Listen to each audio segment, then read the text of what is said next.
After quite the few days of hiatus, the motherfucking beard is back. Tonight, after Monoxide makes some statements regarding juggalos and regarding twisted and psychopathic relationship, the floodgates of criticism has opened. We're going to talk about some things, most notably the NDA that was mentioned, what that means, and what possibly could be hiding behind it. My name's motherfucking Chuck Reeves, and the beard speaks now. Oh, come on, he's a miserable cocksucker fucking asshole. You hate him, admit it. What up, heads? You know what it is. You know what it does. My name is Chuck Reeves. I'm the East Coast Beast host, and you are tuned in for this, I guess, the 127th edition of the Beard Speaks. Yes, it's been like 6 days since the last one. Y'all need to chill.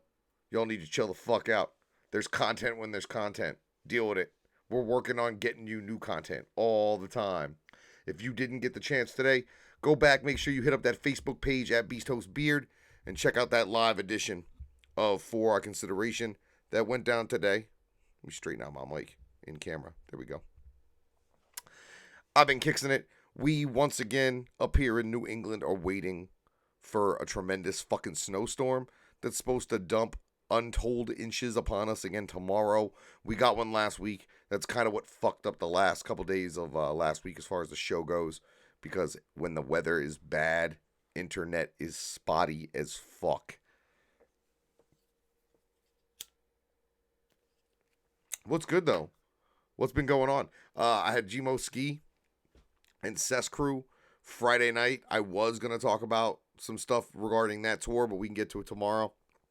Everything that this show was originally going to be about, Ouija not being on the tour anymore, the Gmo Ski Cess Crew show in fucking wherever the fuck, bumfuck ass New York, that was all fucked up, and some other things.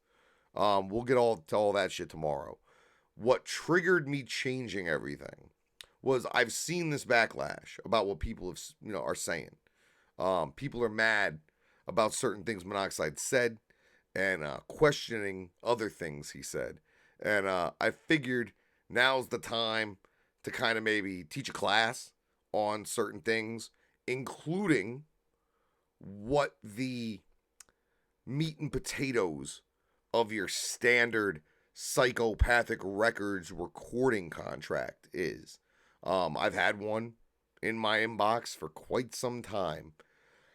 It's from a while ago, so the monetary figures may be a little skew, but the more important parts that we're going to go over are certain words and certain clauses in the contract that kind of fuck whoever's in the contract up so bad, you'd have no choice but to run away from that situation, or else live the rest of your days as someone's fucking slave. But first things first. Beard Love. MyBeardLove.com/BeastHost. 10% off any of your purchase. They got oils. They got washes. I just got a text today that I'm getting my next big care package from them. I'm real excited. It's going to be like Christmas in motherfucking April in this piece. Or late March, depending on when it comes. The Joe today, we talked about it on For Our Consideration. That was kind of the fragrance of the day. I did something I hadn't done in a while for the Cess Crew show. I straightened my beard. So the beard still looks crazy straight. But mybeardlove.com. Get that shit. It's good for you. I don't know what else to say. Merch still available. Still got some hater shirts. Got those. Got some pins. Getting ready to re-up on pins and do some variants. So be on the lookout for those. Chuck Reeves tarot cards. Make sure you pre-order. Well, I'm sorry, the pre-orders are closed. But you can still go over to Twisted Shop and copy one of them junks. I'm expecting to get mine any day now. And when I get them, I plan on going through them and doing kind of an unboxing. And then there's other stuff. You can help my PayPal, paypal.me/BeastHostBeard. I know some people asked about super chatting, and I can't super chat over here. So if you're interested in just giving me some loot for whatever reason, feel free to hit that PayPal. I'll get a notice on my phone, and I'll make sure you get your proper shout out, super chat style, if you feel me barking. What else? Oh, we had that Friday, so that can get deleted. And I'll talk about it for a minute. So, Cess Crew Gmo, Worcester, Mass, Friday night was fucking dope. Mad heads. I think we did almost 400 people in that upstairs room of the Palladium. Everybody in that motherfucker rocked the house. Fourth quarter, OLC. I'm trying to think of what the first dude. Paradox, who was the first guy who rolled up in that motherfucker. What was the one? Hype City? Something City? Rowdy City? Maybe? My high guy brain is not helping with remembering the lineup of the show. But then, of course, Gmo Ski, motherfucker stage diving in that piece, which they don't necessarily like. A lot of motherfuckers stage diving, crowd surfing. It was quite lively. Cess Crew went up there and killed it. And then Gmo hung out and met everybody. Met everybody as they were leaving the building. Fantastic event. Gmo actually went as far as saying it was the best show that he'd ever done. Ever. So, congratulations and thank you to my heads in Worcester. We still got 420 coming up. That's going down in Worcester. That's my next date in Worcester. So, I got a new flyer for that. There's mad people on that show. Homeboy Strafe from Connecticut, he's on that show. Block McLeod from Army of the Pharaohs, he's on that show. Mad heads. And then April 10th, I'm in Providence. Gorge Truly Tour Razorkel. Get on these tickets, fam. Get on these fucking tickets. Rowdy City. I knew it was something like that. So. Let's see what's a crack-a-latin right now on the page. Oh, look at that. I got almost 50 people tuned in right here on a Tuesday. See, that's the idea, is give you guys less shows, and it makes you more apt to tune in when there is a show. Hey, I actually just saw this on Facebook right before the show. Salute to Dana for getting what is, as far as I know, the first non-Chuck Reeves hater tattoo. I think she got that Replicon Dino too. So that's support. She got the hater. She got that junk. It looks like in her elbow. To each their own. I don't know if I'd get certain things from other people tatted on me anymore after my bad experience with the big giant hatchet man. But yo, straight up, I appreciate the support, and the tat is fantastic. It's awesome to see that shit. Yeah, 50 people tuned in. Let's see. I don't know what else I really got to talk about except for this shit at hand. Am I quiet? Maybe you should turn your shit up. Because how about now? Does it sound any better? The more I turn my gain up? How about now? Am I good? Can you understand the voice that is coming out of my mouth? Alright, word. So, a couple nights ago, I think it was the day before St. Patrick's Day, which would have made it Friday. Right? Yeah. Friday night, you get what's become a standard every night deal over on Twisted's official Facebook page, which has been Mono live from what he calls Club Car. Now, he doesn't smoke in the house. He thinks it's classless. I don't really care what he thinks. We smoke in the house. All right? I'm not going to go out to my car in this neighborhood and possibly get carjacked. Now, if I had, say, a garage or even a, I don't know, driveway, perhaps I would go out and smoke in the car. But I don't. I smoke in here. I don't care. During his little nightly in the club car situational where he smokes and he interacts with the chat room, which I kind of wish he wouldn't, because the topic in that chat room is always one fucking thing. It's always one thing. Everybody, half the motherfuckers in that chat room want to talk about decent shit. They want to talk about current events. They want to talk about him as a person. And then you got 17% of motherfuckers who are super vocal and will spam that chat with shit regarding the relationship currently between Psychopathic Records, ICP, and Twisted.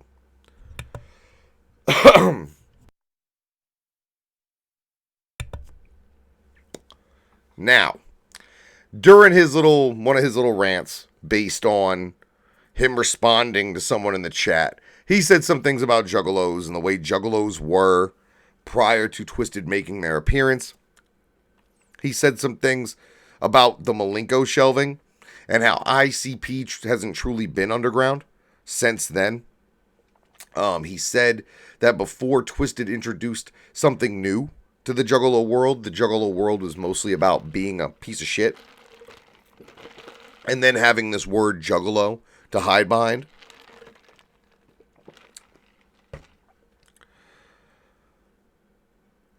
I can't say I disagree with a lot of what he said.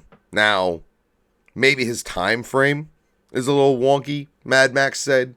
I don't know exactly what that means, but the way I see it is that prior to 1997, which was pretty much the introduction of Twisted, during that era of Malenko, when they got untold millions of dollars of free promotion and were featured on the cover of every worldwide magazine as a result of Malenko getting pulled off the shelves. We could talk about that incident till we're blue in the fucking face. All right. But prior to that, being a juggalo was about being a scrub and about purely being an outcast and, acting like an asshole. And then Twisted came around. And the way he kind of explained it, perhaps maybe was a little wrong. But to me, what Twisted introduced when they came around was something that was a lot more like standard hip hop. You can call it what you want. You can call it a movement. You can call it a more inclusive thing. But it definitely was no longer just something for the most down and out of the down and out. Which, prior to Malenko, most of the diehard ICP fans prior to 97 were the down and out of the fucking down and out. It's just the way it is. After Malenko, it was no longer that way. The fan base exploded. Juggalos exploded. Now, this coincided with the arrival of Twisted. What Twisted did, it added more to Psychopathic's overall arsenal of sound. Different types of music. Definitely more hip-hop driven shit. More rap driven shit. Less gimmick. More music talent. And Twisted ended up becoming instrumental in several of Psychopathic Records projects, including Dark Lotus and Psychopathic Riders. We know all this. He's just never vocalized this before like this. And a lot of motherfuckers are mad. Oh, well, I'm a piece of shit. Well, yeah, if you're a piece of shit, of course you're going to take offense to what he said. Because he's calling you out. Now, most of the 17% is who he's talking about. I wish he would just start using the word. Because the 17% aren't juggalos in the traditional sense. They're juggalos in the Scientology cult sense of whatever the fuck Violent J says goes.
the fuck is going on? How about now? How about now? How about now? How about now? Let me get some fucking flame emojis. My phone's blowing up. I know I'm screwy. Look at that. Look at that. And people are loving it. I know I'm not muted now. See? I know I'm not muted now. Y'all are playing with me. I've got, unless something happened, I got a green thing. 11111. I got a thing. All right. So back to what I was talking about. When Magic Ninja was formed and Twisted left Psychopathic, whatever fucking agreement they had, whatever settlement they came to when they left Psychopathic, part of it was they signed a non-disclosure agreement. Now, everybody probably had to sign it. The powers that be at Psychopathic, probably including Joe Bruce, Billy Bill, the people at Magic Ninja, Twisted, their management, their lawyers, etc. Now, what this NDA probably covered was the contents of the actual settlement, which freed them from their record contract, as well as any of the details of their record contract itself. Now, NDAs are typically used to protect one party from either it having to admit misconduct or like reputational harm, to protect motherfuckers. So for example, like Michael Jackson, when Michael Jackson got sued for molesting kids, all the kids that took settlements, they couldn't talk about what they got, and they couldn't talk about what happened. So these things protect a party. They're usually forever, and I'm going to get to why this one more than likely was forever here in a minute. But what and who could be benefiting from not being able to talk about why Twisted left? Twisted and Magic Ninja certainly is not benefiting from not being able to speak on why they left, the circumstances behind any of it. I mean, they haven't spoken on any of it. They haven't spoken on the money. They haven't spoken on sales. They haven't spoken upon merchandise. They haven't spoken upon any of it. So we know that if they could, they would. And if they could, they should. Because if y'all knew what was really good, and I can't say that I know 100% for sure everything that's gone on, but I have a cool document that I've been sitting on. It's been sitting in my inbox for a long time. Longer than I've had a YouTube show. This is something I've blacked out certain names and certain dates in order to protect the individual involved. The paperwork I'm about to show you is a recording contract from the desk of Psychopathic Records. Now, what this contract covers is a deal through the Hatchet House sub-label. I'm not going to speak on the source of this document. I can tell you that I don't believe this document was ever signed by anybody. The money may be a little skew because we're talking about quite a while ago. But what's important here and what we're really going to delve into are clauses. Now, in a contract, you can say whatever you want. You can say, okay, I'm gonna fucking, you're gonna make shoes for me. I'm gonna contract you to make shoes, right? So you gonna make shoes, and I'm gonna buy them, and then I'm gonna resell them, and that's how I'm gonna make my money. But you're not gonna make as much money as me, so you're gonna get less than half or whatever. And then we're gonna get into it. We'll just get into it because now I'm confusing myself. So understand that first of all, this is an incomplete document. There are a couple of pages missing, but they're like the end pages, the signing pages. And instead of like just having a bunch of signature lines with black squares under them, I just omitted those pages. The pages are out of order. And if there's a word that I think we need to look up for you guys to fully understand what that word means contractually and why psychopathic records may want to hide the way they run their contracts. We're gonna look that up. So let's just go ahead. So this is what we have. This is page 1 of the contract. As you can see there, it's on that old school, the label that runs beneath the streets letterhead. We love that. Let's go ahead and zoom in. We're going to go in quite close so we can make sure you guys can read that. I can read it. Hopefully you can too. Let's move it around. All right, so that's top. Obviously, on letterhead. There's that. Hatchet House. Standard recording artist recording agreement. A lot of this is legalese. And if it's legalese, I'm just going to skim through it and like kind of give you the gist of it. So all this explains who is who. You have an artist whose name has been fucking whatever, professionally known as Black Mark, an individual, all right, and Hatchet House. 32575 Folsom Road, Farmington Hills, Michigan, 48336, also known as the company. That is the Psychopathic Records address. All right. So, services. Company hereby engages artist, and artist hereby accepts such engagement for the artist to render exclusive recording services for the benefit of the company and the company's designees and licensees. Okay. Oh, first things first, my bust. We have to do... See, they're out of order, so you're going to have to kind of bear with me a tad. Okay, this is more important. So this is like the first page. This is like the proposal of payment. And there's really only one part you need to concern yourself with. Territory. The universe. So everything in this contract from Psychopathic Records is applicable everywhere. Everywhere. Here. Other countries. Mars. Bottom of the fucking ocean. Another dimension. Everywhere. That's a little strange. Because usually you get domestic rights, you deal with international rights, you deal with, digital intellectual property rights. You deal with a lot of different things. This contract just lumps it all into one ball and calls that shit the fucking universe. Now, this person's deal was up to 4 LPs, one with 3 options. 10,000 advance, you got to pay it back, blah, blah, blah. Okay.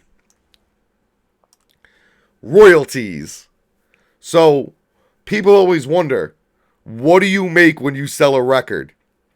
Well, according to this, you're all in royalties for the first and second LP, $1. $1.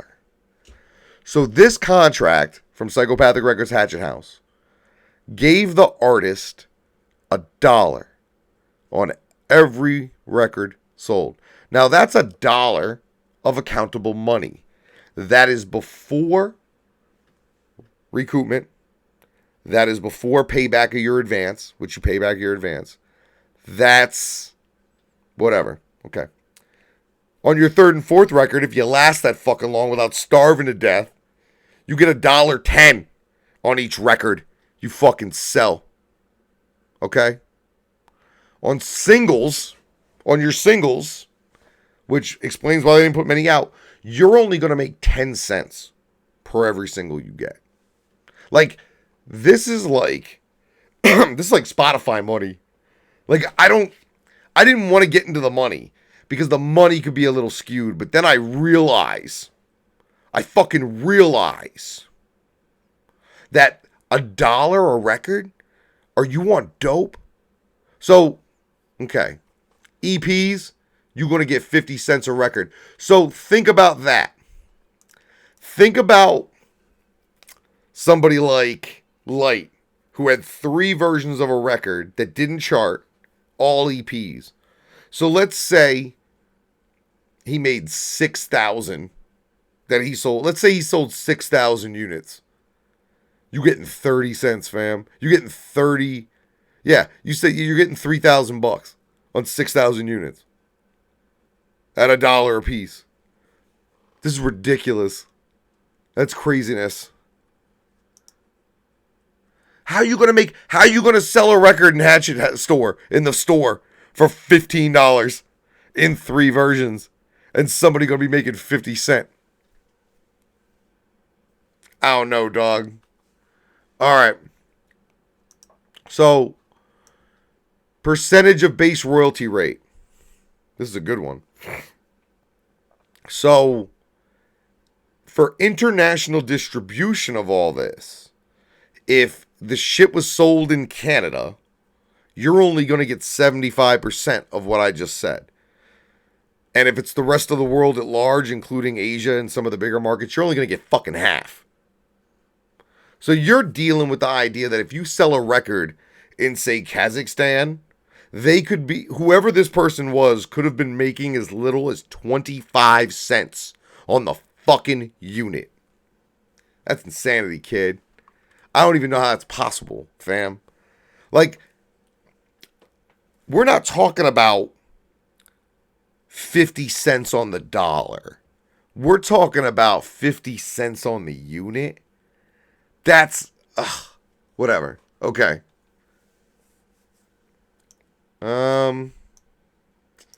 This is all legalese.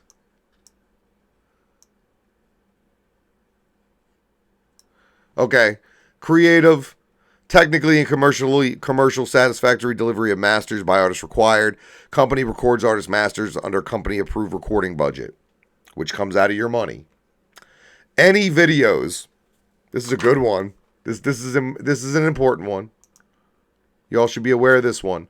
Any videos recoupable from royalties. So if you have a video, for example, your name's Blase Rose, and you have a video, and the video costs $10,000, and then you put out an EP. Oh no, I'm sorry. You put out a record called Broken, and your record only sells maybe 5,000 units. You made $5,000 at $1 a fucking record. That's less than half of the money that they're going to take back from you for that fucking $10,000 fucking video you did. Like, that's ridiculous. Okay. Any advertising, publicity, and independent promotion recoupable from royalties. So what this means is that however the company decides to advertise you, promote you, or do publicity, they're going to do it, and then whatever that costs them, they're going to charge back to your royalty. So after everything, you could be looking at making pennies on the unit. Straight the fuck up. You could be making pennies on the unit. Now, why would this be important? And why would nobody be allowed to talk about information like this? Because obviously, if this is the situation, then that family shit goes out the fucking window, fam. If Psychopathic Records is making 90% of everything their artists generate through fucked up contracts and fucked up clauses, then this is the same thing that we applauded Hobson for doing when they left. This is the same thing we applauded Ice Cube and Dre when they left NWA. This is the same thing we applauded other artists for doing, getting out of rape deals. But in those circumstances, the people at large could talk about the rape deals. Let's go back. So we talked about the territory. So understand that everything we talk about from now on exists everywhere in the known universe, and then anywhere that may possibly be discovered. I mean, just fathom that. Like, if we fucking colonize Jupiter and we start doing shows at the Jupiter Bowl, the contract it's applicable on fucking Jupiter, fam. All right. So, let me zoom in so we can make sure we get this Nice and big for y'all. So yeah, they get to sell your masters within the territory. Artist agrees to appear and perform in accordance with company's reasonable instructions and direction in a first-class professional manner to the best of the artist's ability, which that's come up before with artists. And I think the terms first-class professional manner to the best of artist ability may be the reason we're not seeing Ouija on tour right now. But I digress. You got to deliver one LP to the company within 9 months of the date first written above, which was the date this would have been signed, or the date it was offered, I guess, would be more applicable, because I don't think it was signed, like I said. D is an important one, because a big thing with artists, especially now, is ownership of their masters. That clause right there that says all master recordings delivered to the company shall be the sole and exclusive property of the company in perpetuity, okay, means that the company owns any of the music, the publishing, the masters, and everything about that music for perpetuity. Now, if you don't know what perpetuity means, this is where one of those places where I'm going to go to the good old Google machine and I'm going to show you guys the definition of the word perpetuity and why any contract that uses this term is probably something you want to stay away from. For lack of a better word, I guess, perpetuity means forever. Like, forever and ever. Perpetuity. A bond, other security with no fixed maturation date. Okay, that's even work. A restriction making an estate an alienable perpetuity or for a period beyond certain limits fixed by law. Or 3, the state of or quality of lasting forever. So not only do they own your masters, but they make a point of telling you, we own your fucking shit forever. Forever. And ever. In all the known universe. Forever. There's not a mechanism here for an artist to get their work back. There's no fucking clause in there that says under this set of circumstances, the rights to this music revert to the artist, which in most fucking times, now especially, people have time limits where it says, look, the company will own your masters for a period of 10 years. After that, they revert back to you. Most motherfuckers can get that shit now. Okay. At this point, this isn't even smart moves. This is like slavery. We're just, this is the tip of the dick. This is the tip of the Vaseline-less dick. Like, trust and believe. We might not even be able to get through this whole document tonight. This might be a 2 fucking parter that you and your friends can come back for, because this is rape. This is what we know. This is the shit you hear about. An artist getting butt fucked out of everything. And when you start dealing with words like perpetuity, which means fucking forever, when was the butt fucking gonna stop? But the whole point of this is a standard psychopathic deal. At least the clauses. I'm sure the money is different, but the clauses, I bet you the clauses within this contract are either identical to the clauses within Twisted's contracts or very, very fucking similar. And this is the shit they can't talk about. And this is the shit that would explain why they left. If you were making pennies on the unit, pennies, would you stick around? If they owned all your music forever, would you want to stick around? Like, this isn't underground. This isn't family. This is mainstream industry shit that we're looking at right here. So understand, this is what makes ICP and psychopathic records go round. Not family love, all right? A couple of pennies on the dollar, fam.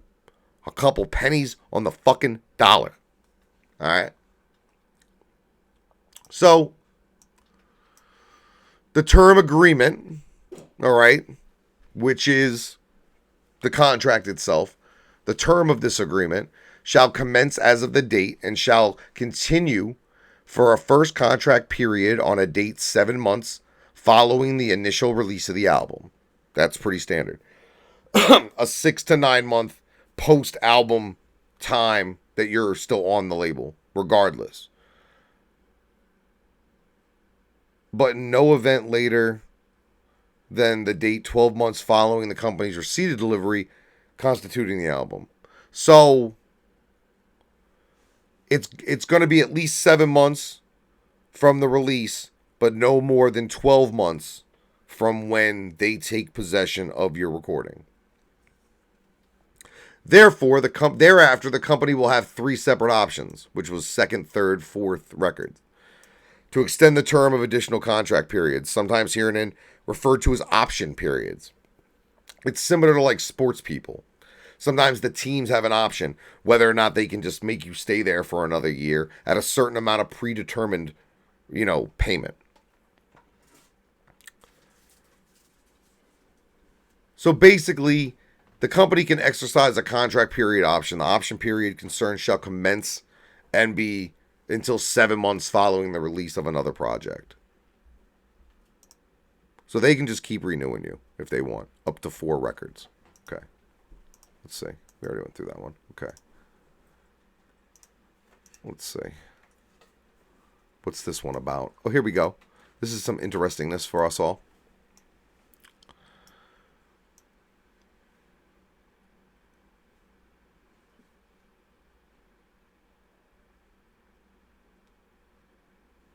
Okay. Notwithstanding anything to the contrary contained in this paragraph, if the company has not exercised its option to extend the term for a further contract period as of the date on which the current contract period would otherwise expire, the following shall apply. The artist shall send a letter via certified mail letting the company know that the option has not yet been exercised. The company shall have the right to exercise the option at any time until 30 business days after the receipt of said letter.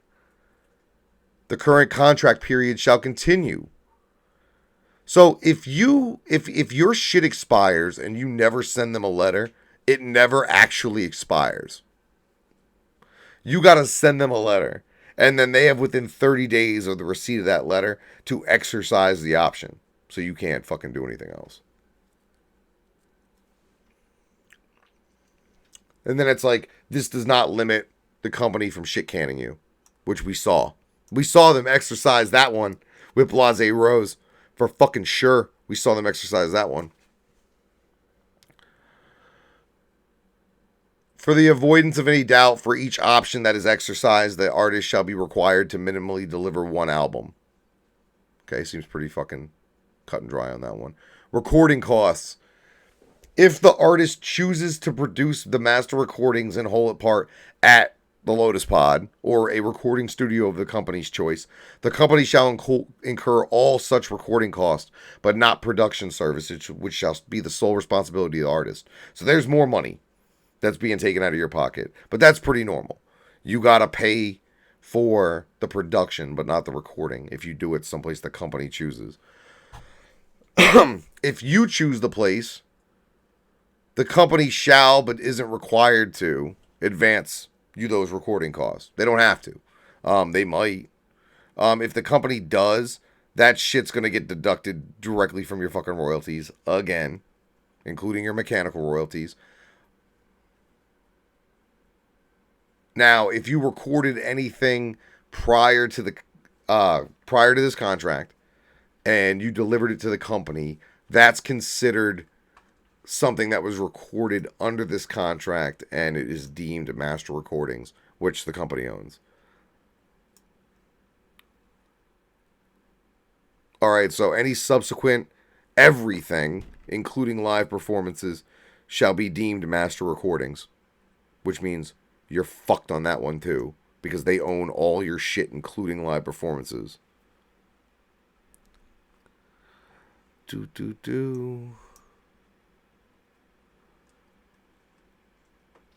Commercially and technically satisfactory for the production of mass sales. And then the artist is, if you got to clear any samples, which that's pretty fucking standard, the artist is responsible for that. Let's see. Let's see as we continue. As we continue through into the deep, dark world of fucking contract law. I'm not saying it's going to be exciting. I just said it was going to be informational. It's the artist's responsibility to pay for any production services. If the company chooses to pay for the production services, it'll be deducted from your royalty. Now, this is where things get dicey too, because Psychopathic used all their own people. So, let's say you have a record and they're like, okay, you're going to do it in our studio. So you're not going to pay for the studio recording time, but you got to pay for the production stuff. So you're going to pay our engineer. And that's how much you're paying them. That's it. It's that if they say that, that's what you end up having to pay them. They can basically put any price tag they want, and they're the final authority on such things, which we'll get to, because this contract's got a bunch of shit regarding, like, if there's a disagreement, we win. The company. Like, the company will be held to be correct regardless of circumstance. When in doubt, see Rule 1. The company's always right. So, we'll get more into this, obviously. This is all about paying back money. You will pay back all the money for all the production, for all the recording, for all the clearances, for all the samples, for everything. And it's going to come out of whatever money you might see. Which, by the way, you're only going to get your payment twice a year. Twice a year. Once in January, once in July. This contract here, for whatever reason, lends itself to twice a year auditing. I don't know if that's normal. I've heard 4 times a year auditing when it comes to, like, royalties and shit. But apparently with this, it comes January and July, twice a year. You getting 2 paychecks, fam, unless you do live shows or other shit. But even some of that money, you paying back to the company for no fucking reason. But we gonna get into that. So, this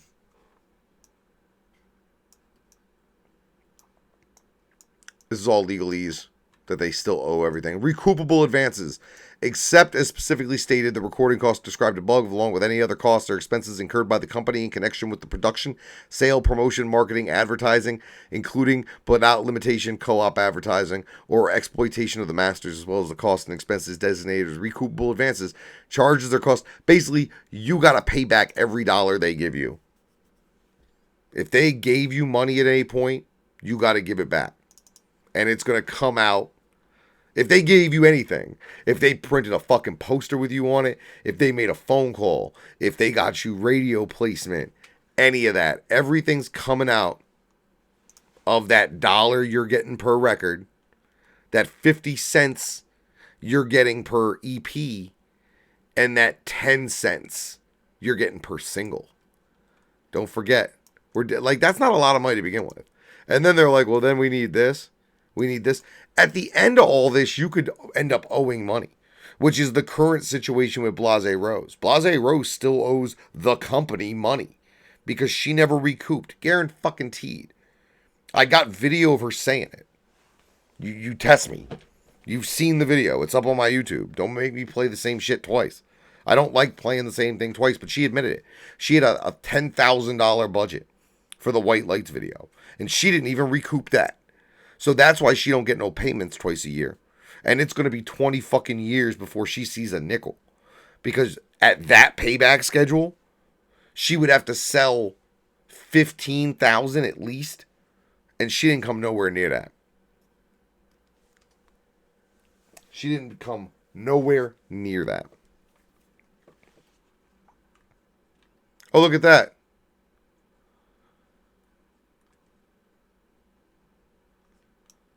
They're going to provide to you at its expense all artwork and packaging.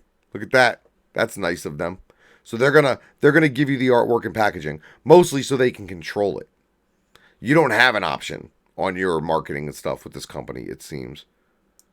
Records sold, royalties. We looked at this thing.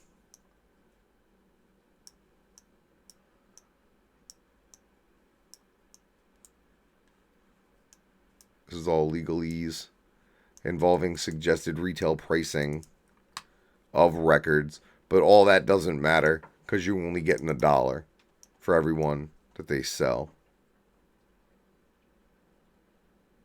Oh, okay. So this is kind of fucked up, but it's certainly interesting.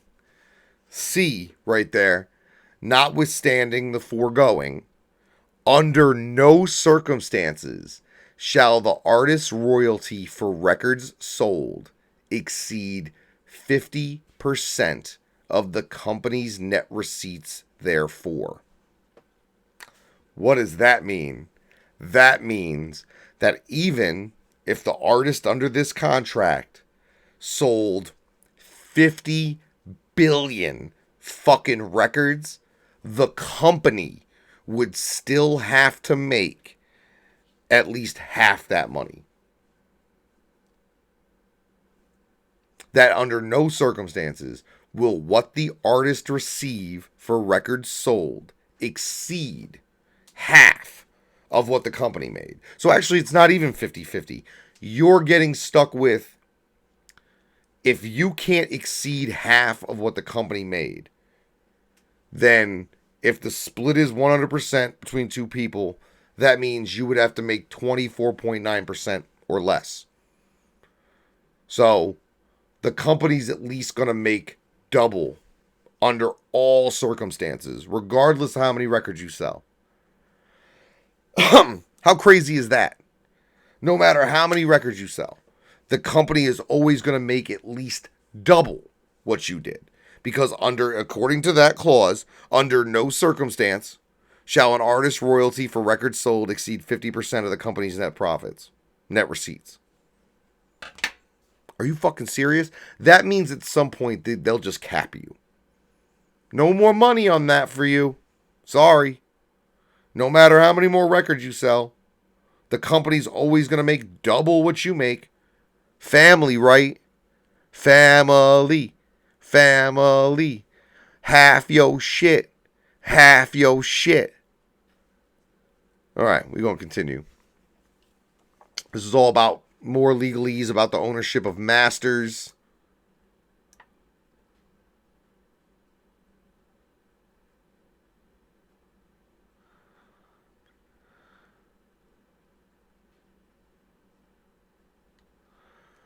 Your other royalties are capped at 6 cents per song, so 60 cents per record sold.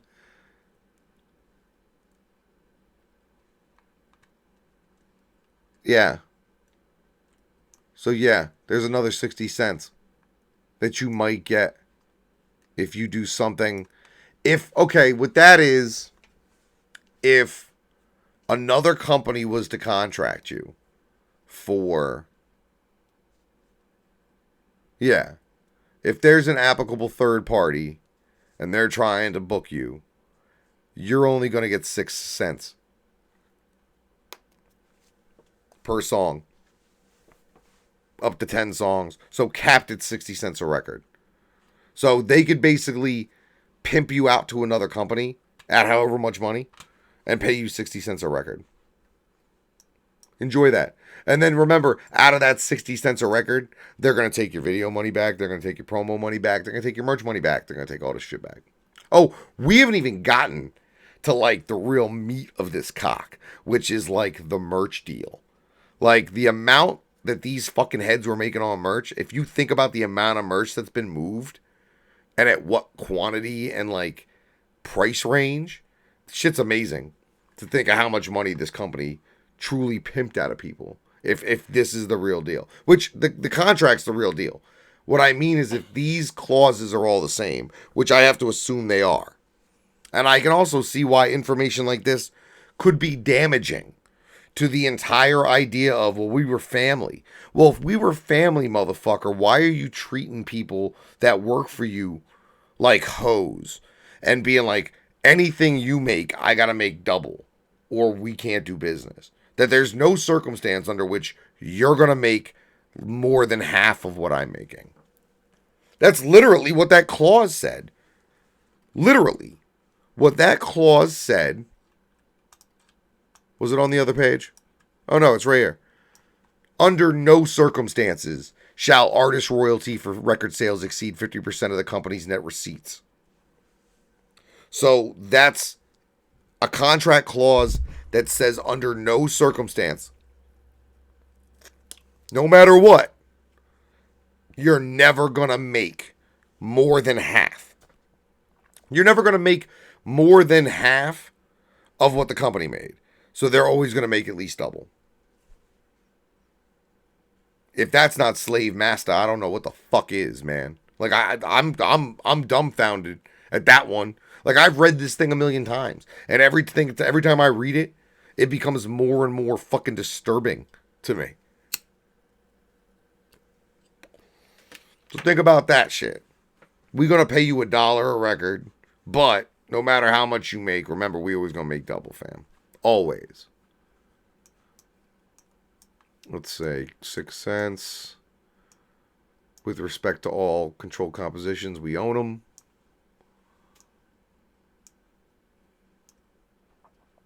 There we go. That's the accounting of royalties. For all royalty payments due to this artist from the company, excluding merch, which is a different thing altogether, company will account to the artist twice a year. Once in January, once in July, and they'll get in writing via the mail their accounting, which is how much they made in sales, and then how much of that money they didn't get because it went back to recoupment. So I'm pretty sure there's been some empty envelopes showing up in motherfuckers' houses because they ain't been able to recoup their shit.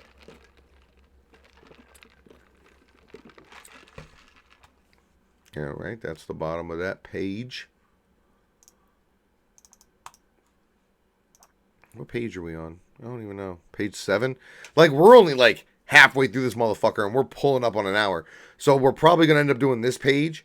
And then tomorrow, after I'm going to knock out the Cadaver interview, we'll do the rest. And the rest includes, oh, you know what? This is great because merchandising is coming up. And I know merchandising is a very exciting part of this fucking thing because I know the amount of cock that is involved in that and how little lube. Sound scan, royalties, etc. Okay, this is actually a good place to stop because we're going to get into merchandising next. And this has got to do with how much money per item and what percentage of sales on merchandise this artist would get. And I want you to think about how much merch you've bought. And I want you to think about how much merch people you know have bought. And the price of a lot of that merch. So when we get in to the percentages and we start talking about this money, you understand like what's good. Like really what's good. And you understand the scope of the butt fucking that anybody coming out of Psychopathic Records was getting and probably still is getting. Like, I'd hate to be one of the new guys.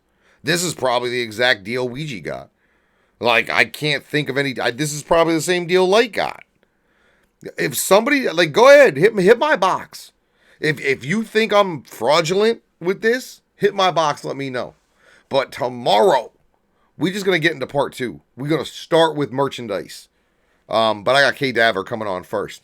So we're going to talk to Cadaver for a little bit. Maybe we'll recap a little about what we spoke about tonight. But tomorrow, we dive deeper. Like I said, we're only on page 7. I think there's 14 fucking pages. Let me see. No, there's only 4 more pages. So we'll do the 4 pages, but this is like the meaty stuff. This has got to do with rights. This has got to do with who owns the names. This has got to do with how much money you're not gonna get when you do a project that's considered a group project. We're gonna talk about all that shit. So that's tomorrow. I want to thank everybody who tuned the fuck in. Today was kind of, it is what it is. Hit my box if there's anything that you have a question about that I spoke about tonight. Leave in the comments. Let motherfuckers know. But we're going to get into this merchandising part as soon as this segment starts tomorrow after the Cadaver interview. I appreciate everybody tuning in. It's 12:30 almost. I like the fact that I refuse to do more than an hour. I know y'all hate it. But make sure you come back tomorrow for the exciting conclusion of the Hatchet House contract. Chuck explains.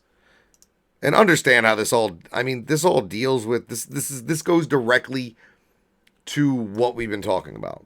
The way Twisted was treated by their record label, the reasons they can't talk about it, and exactly what they can't talk about. Because this is obviously not their contract, but this is certainly close enough to the contract I'm sure they received. And you've seen what's going on. You've seen the straight butt fucking. Tomorrow, the butt fucking continues. My name is Chuck Reeves. I'm the East Coast Beast host. I read contracts and shit. And until tomorrow, Wednesday, after the Cadaver interview, the beard is spoken.